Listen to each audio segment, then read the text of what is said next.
Wheat Chex, Rice Chex, and good hot Ralston present Space Patrol!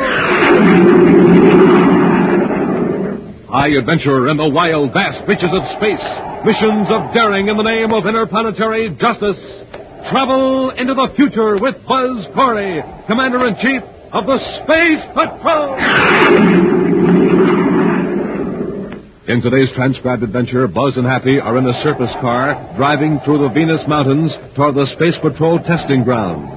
As Happy carefully guides the car over the dangerous road, they're unaware that a container of sleeping gas hidden in the car is expelling a dangerous vapor. Wow, I've seen these cliffs from the air, but I never realized how high they really are. From this road, it's a 1,000-foot drop to the bottom of the gorge. I wonder why I'm so drowsy. I'm a little drowsy, too. Oh, there's a patch of fog or something ahead of us. It's turned. Fog? Happy, look out. We're heading for the edge. Huh? Hey, we're going over the cliff. We'll return in just a moment with today's Space Patrol adventure, the Immortal... Electronic computers proved their worth. With lightning speed, they foretold the path of rockets and predicted the weather. In the 30th century, these amazing electronic brains supply information and guidance for government leaders and all major industries. The giant government computer on Terra helps keep the economy of the United Planets in balance. Although most privately owned electronic brains proceed in an honest manner to supply special information to business firms, one famous computer in Venus City, known as Future Incorporated, is operated mostly for the benefit of unethical investors by Anton McDermott. Right now, McDermott is in his office talking to a new client, Brandon Fergus. Oh, you've finally come around to subscribing to our service, Mr. Fergus. Well, I don't see how I can afford not to, Mr. McDermott. My competitors have been beating me at every turn. And at this rate, I'll be broke in 6 months. 5 months. What's that? Our computer gives you 5 months. Of course, now that you're using the information given you by Future Incorporated, that prediction will be revised. More optimistically, I'm certain. Well, I certainly hope so. You charge enough for your predictions. You'll find it pays, Mr. Fergus. Your competitors have. Yes, I know. I thought I was getting all the information I needed from this government computer. Well, that gives you the overall trends in industry and business. But we give you specific predictions for your own particular interests. However, the government computer is excellent for the overall operations of the Space Patrol, for example. Space Patrol? You've had an unpleasant experience with the Space Patrol, Mr. Fergus. Well, I had a nice, profitable arrangement on Jupiter last year. Commander Corry broke it up. He said it was illegal. Was it? Perhaps. But Corry just better not trust me again, that's all. You're not interested in my trouble. Well, let me give you a check for the first 3 months. Fine, Mr. Fergus. What's that you've got there? One of those new check projectors? Yes. It's shaped like a regular pen. See? You set the figures by turning those small rings on the shaft. I see. Then when you press the button on the end, the numbers and my signature are projected onto this specially sensitized check paper. Like this. Say, that's quite a gadget. May I look at it? Of course. Here's your check. Well, thank you. I'm sure this will be a profitable association for both of us. Oh, I hope so. You must have inherited your father's brains. Mr. Fergus, I consider that a very high compliment. Well, I mean it. Well, I'll be running along now, Mr. McDermott. All right, Mr. Fergus. You'll be getting your first report on Future Incorporated in about 3 days. Mr. McDermott, you understand now that I don't want to get mixed up in anything illegal. Of course not, Mr. Fergus. Goodbye. Goodbye.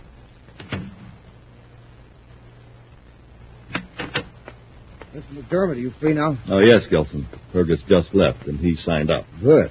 I was amused at something he said. He told me I must have inherited my father's brain.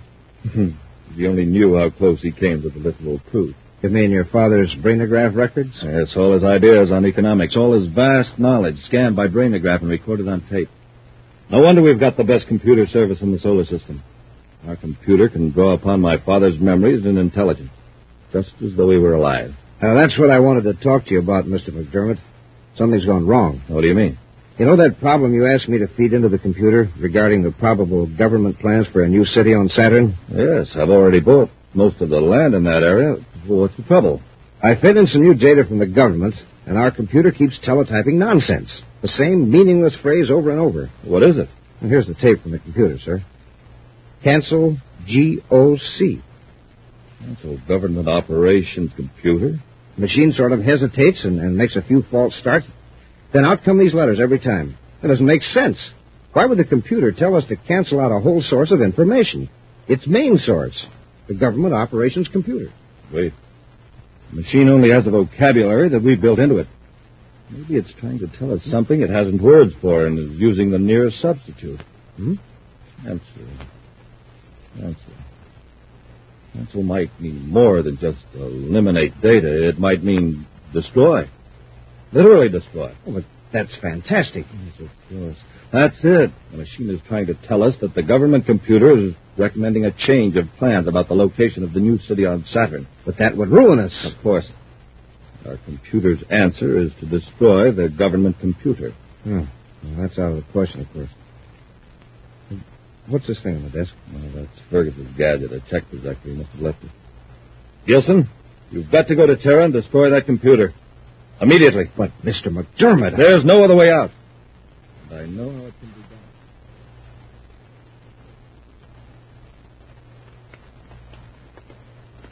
Straight down this aisle, Happy, behind relay panel number 68B. That's where the trouble started.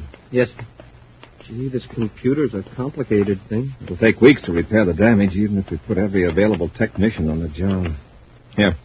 See that small black metal case? This one? What does it do? It's not a part of the computer, Happy. It was put here deep inside the control unit wiring to sabotage the computer. That little box blew out this whole big machine? Yes. Well, who would want to do a thing like that? What would they gain? It's hard to see how anyone could profit from it. This is the work of an extremely irrational and vicious mind. Oh, you mean somebody really blew his rocket? Mm-hmm. And paralyzed the largest, most important electronic brain in the solar system. Not only paralyzed it, but burned out memory banks, relays, and indicating instruments. Somebody must have a grudge against everybody. He succeeded in slowing down a lot of important projects. The economy of the whole United Planets will be thrown out of balance. We've got to find another computer. There's only one big enough to handle the job. Which one is that, sir? Future Incorporated in Venus City. It's not time to investigate the company, but they have an amazing record for correct predictions. It's run by Anton McDermott. McDermott? That name sounds familiar. Anton is the son of the late Samuel McDermott, the famous economist and historian. Oh, were you a friend of his? Yes. Never knew his son, Anton, very well, but Samuel McDermott and I were working on an idea together. What was the idea, sir? Well, you know it's possible to make a brainograph recording of a person's thoughts and memories. Yes, sir. I persuaded Mr. McDermott that he should leave such a record behind. It'd be much quicker than writing books. In the case of a genius like McDermott, it would preserve thousands of ideas that would otherwise be lost. Mm-hmm. Our plan was to devise some way to transfer these ideas and facts to the memory bank of a computer. In that way, we could benefit from a brilliant man's thinking ability, even after he passed away. At least we thought we could preserve part of it. Gee. McDermott told me he'd found a solution, but I was called away on a mission about then. When I returned, it was too late. Hadn't he written it down? No. At least no mention of it was ever discovered in his papers after his death. His son, Anton, turned all of his father's notes over to the government. It's sure too bad he couldn't have lived a little while longer. Eventually, someone will solve the problem, but right now we've got one of our own. We'll blast off for Venus City and see if young McDermott will let the government use it. Commander, anything I can do for a friend of my father will be a pleasure. I appreciate that, Mr. McDermott. But you're doing a public service, not just a personal favor for me. Do you have any idea what motive was behind this sabotage of the government? Not the slightest. We haven't any clue as to who wrecked the Terra machine, except that he obviously knows quite a bit about computers. I certainly hope you catch the vandal, Commander. We will. McDermott, you'll receive some tape-recorded data for your computer's memory banks in a few hours. Then you can go to work on our Saturn problem. Excellent. Well, will you be going back to Terra right away? First, I've got to visit the Space Patrol testing grounds outside Venus City. Cadet Happy and I will drive over in the morning. I don't envy you the trip. I understand it's a nerve-wracking ride over that winding mountain road. Yeah, it would be easier to take an atmosphere ship, but as long as we have to be here on Venus another day, I thought I'd go the slow way and enjoy the scenery. Well, then I'll see you again before you blast off for Terra. Yes. Thanks a lot, Mr. McDermott. Don't mention it.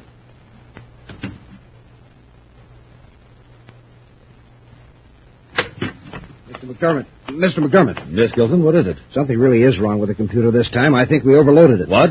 You'll pardon my saying so. I don't think we should circuit in your father's memory banks. I think they're confusing the other circuits. How could they? Well, by introducing irrelevant data. 4 times it came through. Canceled CICSP. There's no significance to those letters as far as the machine's concerned. It's gibberish. It's very improbable they would have produced the same letters 4 times in a row unless it did have some meaning. CICSP. What meaning could it possibly have, sir? Wait a minute. Let's try grouping the letters differently instead of running them all together. C-I-C-S-P.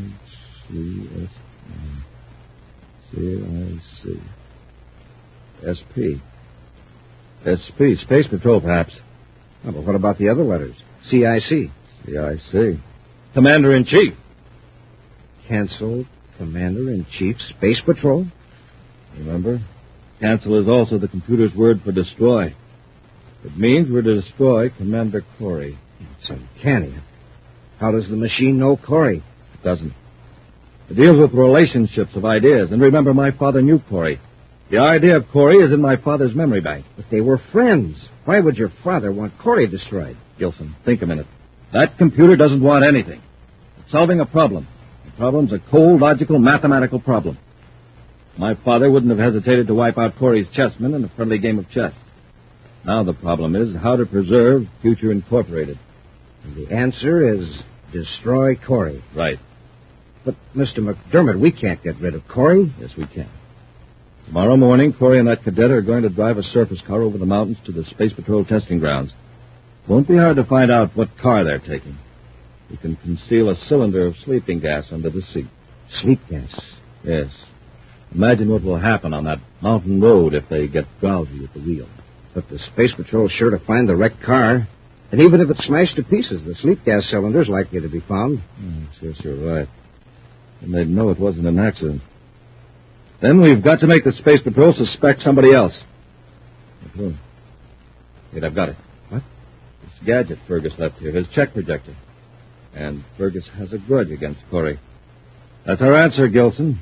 If they find Corry, they'll blame Fergus. Come on.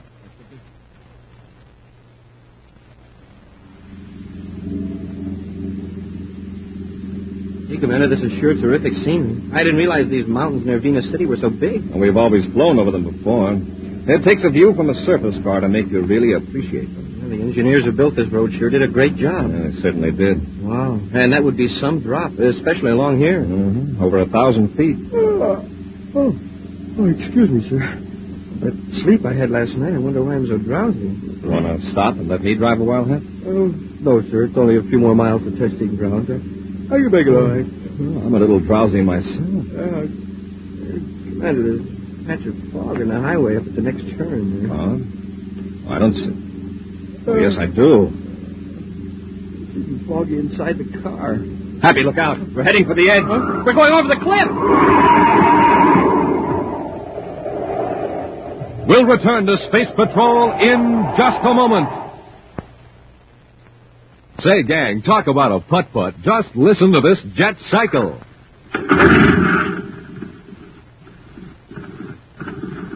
Yes, it's just a putt-putt, because all it has in it is ordinary fuel.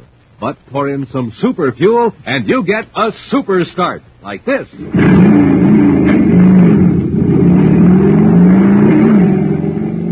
Wow, that jet cycle is supercharged now. Yep, supercharging takes just one thing, super fuel. Now, to really get going, you have to get supercharged, too. And, gang, here's Buzz Corry's way of doing it. He eats the super cereals, Rice Chex and Wheat Chex. Good? Why, man, they're so good, you grab the biggest bowl you can find, you shake in Chex, pour on milk, sprinkle on sugar, and that's it. You've got a bowl of the swellest tasting cereal in the universe. So try Rice Chex or Wheat Chex today. And remember, inside of every package, there's a mysterious magic space picture. The super cereals that help to supercharge you, Rice Chex, Wheat Chex. And now back to today's Space Patrol adventure, the Immortal Brain. Anson McDermott has secretly perfected a means of using the brainograph tape recordings of his late father's vast knowledge in his electronic calculating machine. When the machine revealed Commander Corry was an obstacle to the success of McDermott's dishonest schemes, the inventor determined to destroy the commander and throw suspicion on one of McDermott's own clients, Brandon Fergus. Knowing Buzz and Happy were to travel from Venus City to the Space Patrol testing grounds in a surface car, McDermott concealed a sleeping gas cylinder in the car, together with a check projector belonging to Fergus. Now, on a dangerous curve in the Venus Mountains, Happy has browsed at the wheel and is heading for a 1,000-foot drop into the gorge below. You can't stop, sir. We're going over. Let go of the wheel, Hap. I'll take it. We didn't go over. The rear wheels caught on a boulder, hanging right over the edge. How are we going to get out of the car? Climb into the back and out the rear doors. All right, sir. Wow, look down there. Had a close call, all right. Move carefully now. I don't know how long this car's going to hold. Okay, sir. Hey, What's the matter? look what's in the back part of the car. A cylinder. Sleeping gas. What? Here it is, sir. Must have been hidden back there and got bounced out when we hit the boulder. It's got a time release on it. That's why we were getting drowsy. I shut off the valve. And what's this? What? On the floor back here, sir. It looks like a pin of some kind. No, it's a tiny atomo light. Let's see. Well, it's a check projector. Who does it belong to? It's something the Venus City Space Patrol lab can tell us when they take it apart. Then we'll know who put the sleep gas cylinder back here. Our trip to testing grounds is off, Happy. We're going back to Venus City. I'll space the phone for a part.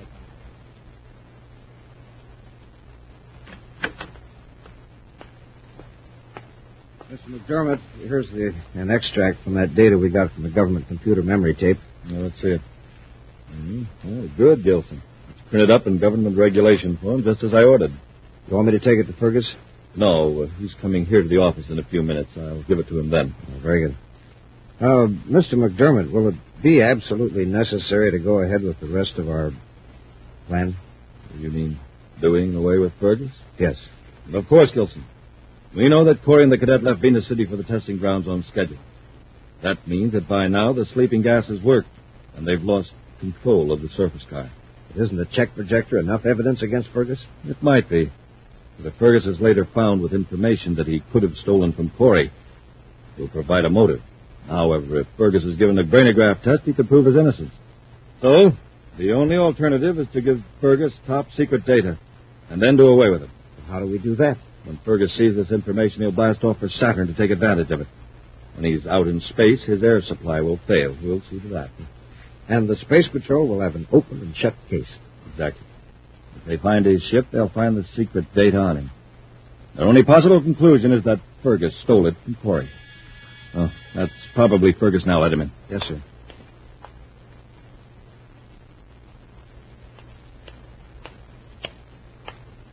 The Venus lab came up with something very interesting, Happy. On the check projector? Yes, they cut it apart and projected the signature cell under ultraviolet light. Whose is it? Belongs to Brandon Fergus. Brandon Fergus? Yes, I had some trouble with him several months ago on Jupiter. He was involved in an illegal transaction. I stepped in and broke it up. Well, then it must have been Fergus that planted the sleep gas cylinder in the surface car. It looks that way. I can't figure out a motive. As far as I know, Fergus has been sticking close to the law lately. Either he holds a grudge a long time, or he's finding something new and wanted me out of the way. Well, he sure came close to succeeding. We'll make sure he doesn't come any closer. I've assigned some men to trace Fergus. When they locate him, they'll let me know. Then you and I will find out. Are you sure about this, Gilson? Positive. Commander Corry was seen coming out of the Venus City Space Patrol headquarters. Could we have missed? We did take the surface car that you put the sleeping gas cylinder in. Yes, but the car didn't go over the cliff. It was brought back to Venus City. Damaged, but not badly smashed up. This puts us in the spot. Well, we've got to get rid of Fergus before Corry questions him. But what about Corry? We'll have to get rid of him later. The important thing now is to get rid of Fergus. Let's get to his spaceship right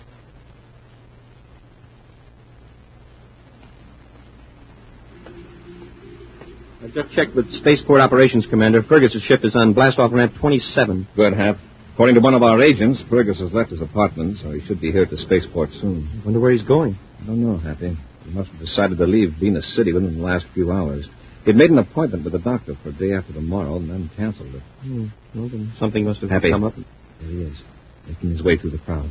Where is he? He's heading toward Gate 6. Let's follow him, but keep well behind him. He may be planning to... That ought to do it, Mr. McDermott.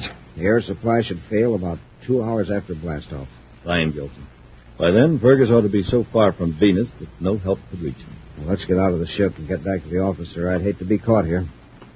All right. And now we've got to figure out a way... Oh, wait. What is it? Look, the starboard viewport. Somebody's coming toward the ship. It's Fergus. What do we do? Now, don't get excited, Gilson. I'll tell him I learned some new information. Yeah, but what are you going to tell him? It won't matter. You'll never have a chance to check the truth. Gilson, What's the matter? who's following Fergus? The Space Patrol. Yes, Corry and his cadet. We've got to get out of here. Wait. This is a chance to simplify our whole problem. Come on, Gilson. Get into one of the aft compartments.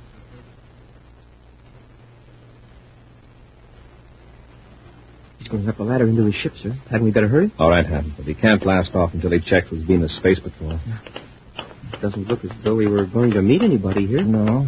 Evidently Fergus has been working alone. All right, Hap. Up the ladder into the ship. Yes, sir.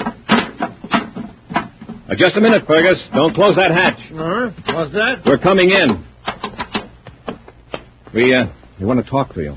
Why, Commander Corry, I haven't seen you for almost a year. Yes, but I've got something here that belongs to you. Oh, it's my check projector. I thought you might explain how it happened to be in a surface car. I was driving to the testing grounds outside of Venus City. Surface car? Why, really, Commander, I don't know what you're talking about. I lost a check gadget recently, but I haven't the slightest idea how it got into your surface car. Then I'll have to ask you to come along with me for a brainograph test. Now, see here, Commander, I've important business to attend Search to. him, Happy. Yes, sir. But this is outrageous. I assure you I've done nothing against the law since our last dispute. And you have no right to hold me here. He doesn't have any weapons, sir. Just this identification folder and some documents. I'll take them, Happy. Thanks. Now, see here, Commander. I resent it. And believe Hold me... it, Fergus.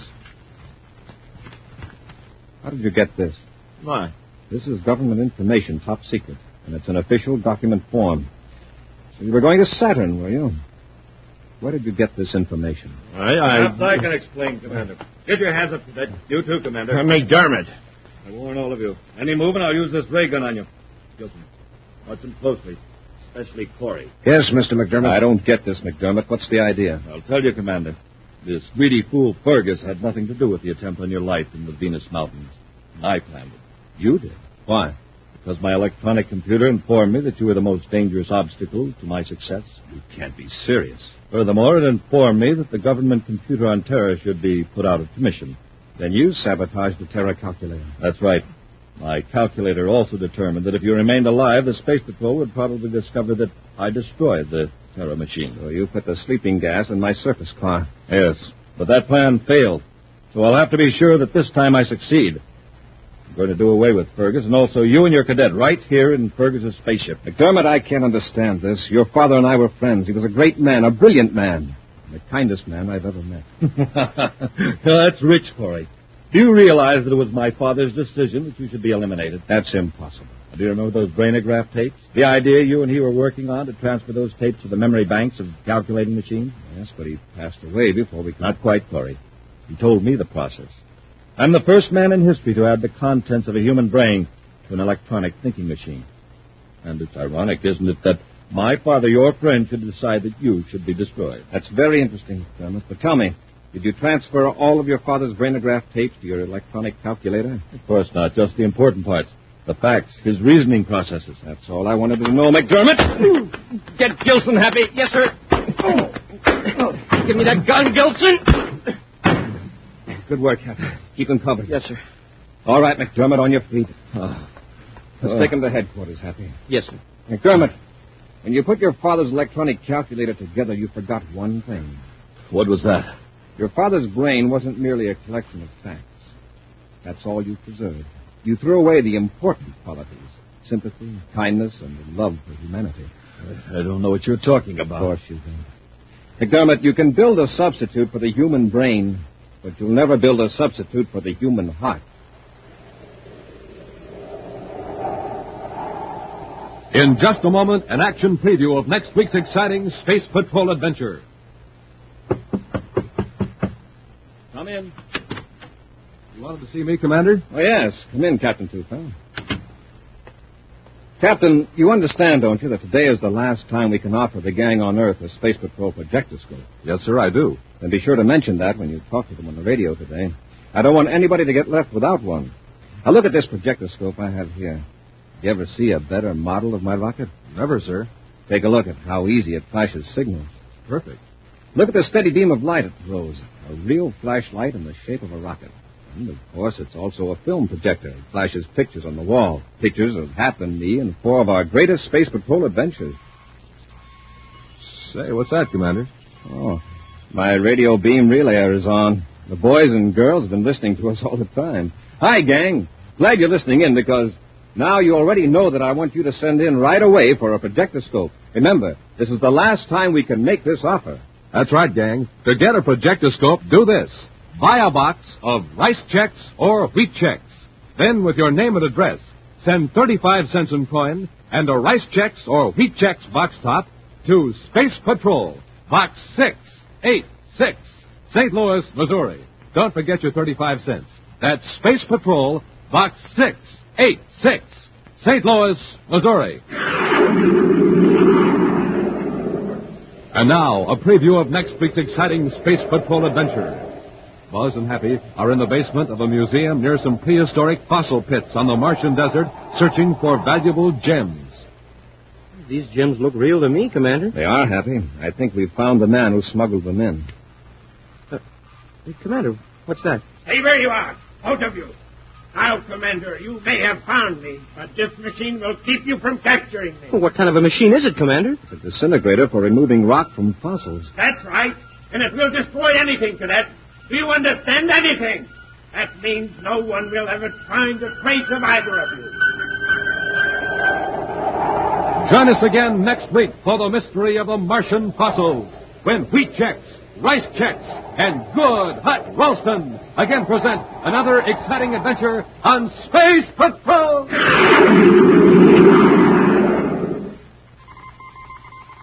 Special bulletin for boys and girls in Cincinnati, Ohio, Bridgeport, New Haven, and Hartford, Connecticut, and Providence, Rhode Island. Buzz Corry's own space battle cruiser, the Ralston Rocket, will be in your area next week. Don't miss it. The Ralston Rocket. Space Patrol, created by Mike Moser, starring Ed Kemmer as Commander Corry and Lynn Osborne as Cadet Happy, was written by Lou Houston. Produced and directed by Larry Robertson. Executive producer Mike Devery. Other players were Bela Kovach, Ken Mayer, and Norman Jolly. Dick Tufeld speaking.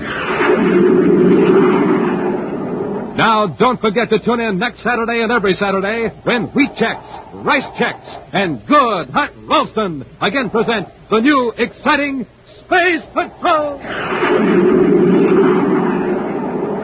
And be sure to see another exciting Space Patrol program on your local ABC television station. Consult your local paper for time and channel.